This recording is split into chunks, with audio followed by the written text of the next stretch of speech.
Hello again, Year 11, and welcome to the second lesson for the day, as it's a double period. This is given one angle, find another. So I've just got two examples for you.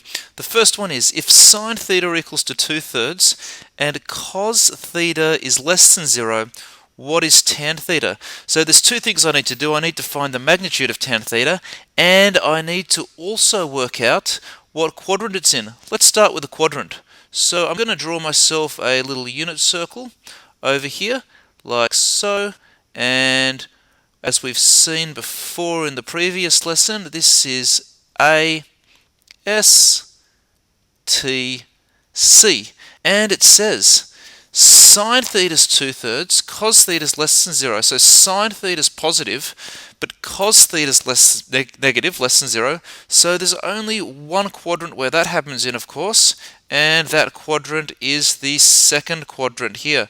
So I know I'm in my second quadrant here, and I also know in my second quadrant that tan theta is going to be negative. So the next thing I'm going to do is I'm going to draw up a little triangle like this. Here we go, and it's a right angle triangle. Here's my right angle triangle, boom, boom, boom. And sine theta is 2/3, so this is 2, this is 3. If this is theta, and obviously I can see that my opposite over my hypotenuse is 2/3. So I'm going to work out my other side now, a simple Pythagoras theorem. So if I just was to call this x, I'd have x equals to the square root of 3 squared minus 2 squared, which is of course just root 5, 9 minus 4. So I know tan theta equals to 2 over root 5, which I can also write, if I want, as by rationalizing the denominator, by multiplying the top and the bottom by root 5 over root 5 is 2 root 5 over 5. Done. Okay, the second example is find tan of inverse cos of theta. This one looks like it's a little bit tricky, but it's actually not.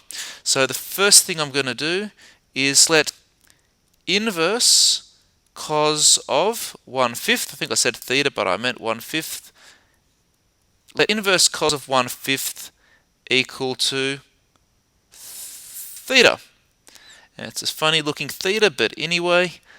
And then I'm going to draw up my theta here, and easy. So here is my theta, here is 1, here is 5. Very obviously not to scale, but I know that my theta is just this angle here because the inverse cos of theta equals to 1/5. So I work out this side here, and I can work it out. It's going to be root 24 using Pythagoras, 5 squared minus 1 squared.